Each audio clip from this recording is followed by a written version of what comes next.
जय हिंद दोस्तों, इस वीडियो में समझने वाले हम कि त्रिभुज किसे कहते हैं और त्रिभुज भुजाओं के आधार पर कितने प्रकार के होते हैं। तो चलिए वीडियो शुरू करते हैं। तो सबसे पहले समझ लेते हैं कि त्रिभुज किसे कहते हैं। त्रिभुज को अंग्रेजी में कहते हैं ट्रायंगल। तो 3 रेखाखंडों से बंद एक समतल आकृति त्रिभुज कहलाती है। जैसे कि ये दिया है YABC, तो यानी कि ये इसमें 3 भुजाएं हैं और सब तरफ से बंद है, तो इसलिए ये क्या है, एक त्रिभुज है। और त्रिभुज ऐसे ऐसे कि इसके नाम में ही दिख रहा है कि 3 त्रिभुज, यानी कि त्रि मतलब 3 और भुज मतलब भुजा, यानी कि जिसकी 3 भुजाएं हो उसे त्रिभुज कहते हैं। तो चलिए देखते हैं इसमें कि त्रिभुज भुजाओं के आधार पर कितने प्रकार के होते हैं।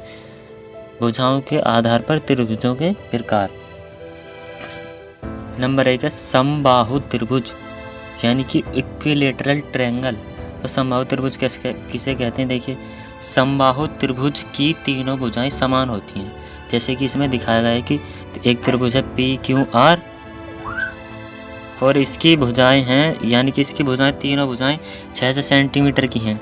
तो ये एक समबाहु त्रिभुज है, यानी कि ऐसा त्रिभुज जिसकी तीनों भुजाएं बराबर होती हैं समबाहु त्रिभुज कहलाता है। जैसे कि ये दिखाया गया है, चाहे भुजा 4 सेंटीमीटर, भुजा कितनी भी लंबी हो सकती है लेकिन तीनों बराबर होनी चाहिए, तो उसे समबाहु त्रिभुज कहते हैं।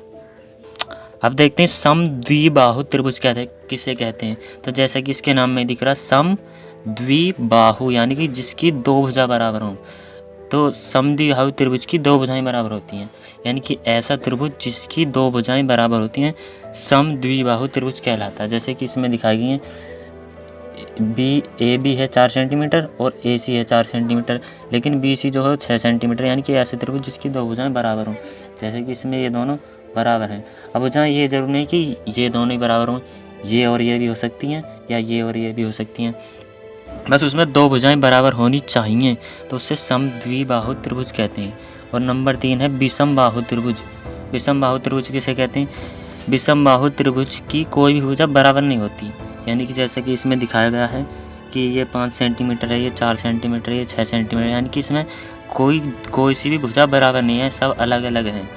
तो चाहे भुजा कितनी भी हो, यानी कितने भी सेंटीमीटर, लेकिन वो तीनों की तीनों अलग अलग होनी चाहिए, तो उसे विषमबाहु त्रिभुज कहते हैं।